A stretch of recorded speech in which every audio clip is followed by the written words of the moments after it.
معمول رہا ہے۔ ایک دن بھوک لگی، گھر والوں کو کھانا پکانے کا کہا اور خود مہمان ڈھونڈنے نکلے۔ ایک شخص کو جو کہ بوڑھا تھا لے آئے، دسترخوان پہ بٹھایا، کھانا جب لگ گیا تو اس کو کہا اللہ کا نام لے کے شروع کرو۔ اس نے کہا میں تو اللہ کو نہیں مانتا۔ آپ نے فرمایا کہ میں تیرے سے کوئی ربط، رشتہ اور تعلق نہیں رکھتا، اللہ ہی کے نام پہ تجھے کھلا رہا ہوں، تو میرے رب کا نام تجھے کم از کم لینا چاہیے۔ اس نے کہا میں تو بتوں کا پجاری ہوں اور روٹی کے چند ٹکڑوں کے لیے اپنے بتوں سے بے وفائی نہیں کر سکتا۔ حضرت ابراہیم علیہ السلام بولے جب تو اتنا غیرت مند ہے کہ میرے رب کا نام نہیں لیتا اور اپنے بتوں سے بے وفائی نہیں کر سکتا، تو پھر میرا بھی تو کیا لگتا ہے، اگر میرے رب کو نہیں مانتا تو میں تو کھانا اس رب کے نام پہ کھلاؤں گا، کھاتا ہے تو ٹھیک، نہیں تو تیری مرضی۔ وہ حضرت ابراہیم علیہ السلام کے دسترخوان سے اٹھ کے چلتا بنا، وہ گیا تو جبریل امین حاضر ہو گئے، سلام دیا، سندیسہ سنایا۔ رب کہتا ہے اے میرے خلیل، تو نے میرا ایک بندہ ناراض کر دیا۔ یا اللہ وہ تیرا بندہ تھا، وہ تو تیرا نام لینا گوارا نہیں کرتا تھا اور تو فرما رہا ہے کہ وہ میرا بندہ تھا۔ ارشاد ہوا ابراہیم بتاؤ اس کی عمر کتنی ہوگی؟ یا اللہ 80 سال کے قریب ہوگی۔ کہا اتنا عرصہ ہو گیا نا میں اس کو رزق دے رہا ہوں، تم ایک دن نہیں کھلا سکے؟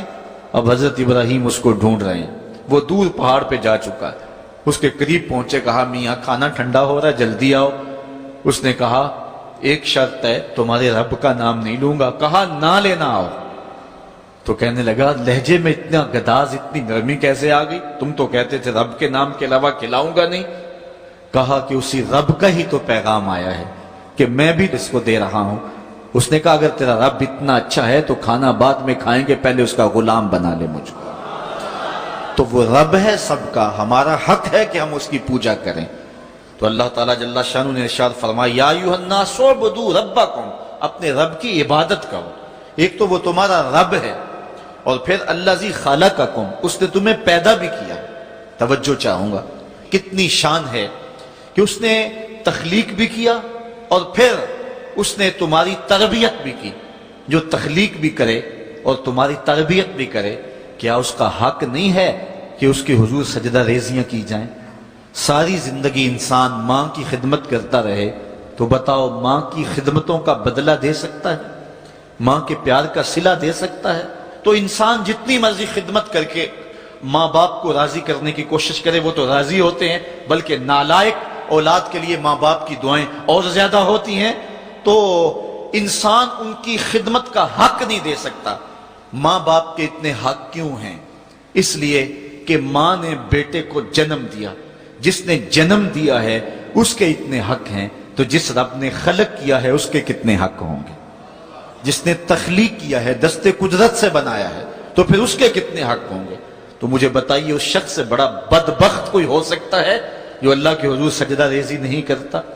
صبح کے وقت چڑیاں بھی اللہ کا نام لے رہی ہوتی ہیں، حشرات الارض بھی رب کا نام پکار رہے ہوتے ہیں، بلوں سے سر نکال کر جانور بھی اللہ کا نام پکار رہے ہوتے ہیں، اور اس شخص سے بڑا بد نصیب زمانے میں کوئی نہیں ہے کہ جو اللہ کی حضور جھکنا نہیں جانتا، جو اللہ کی حضور جو ہے وہ عبادت کا سر نہیں رکھتا۔ وہ رب ہے جو تمہیں پیدا کرنے والا ہے۔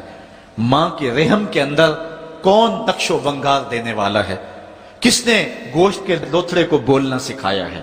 کس نے چشم خانوں کے اندر روشن چراغ رکھ دیے ہیں؟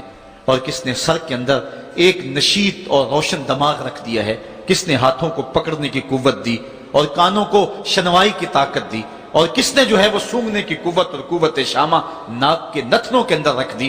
کون ہے جو ٹانگوں میں زور پیدا کرتا ہے؟ کون ہے جس نے چھاتی کو طاقت دی؟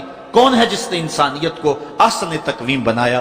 انسان کیا تیرا حق ہے کہ مسجد کے قریب سے تو گزر جائے اور اللہ کا نمائندہ پکار رہا ہو حی علی الصلاۃ حی علی الفلاح، آجا نیکی کی طرف، آجا نماز کی طرف، اور تو جو ہے وہ اس کو سننے کے باوجود گزر جائے؟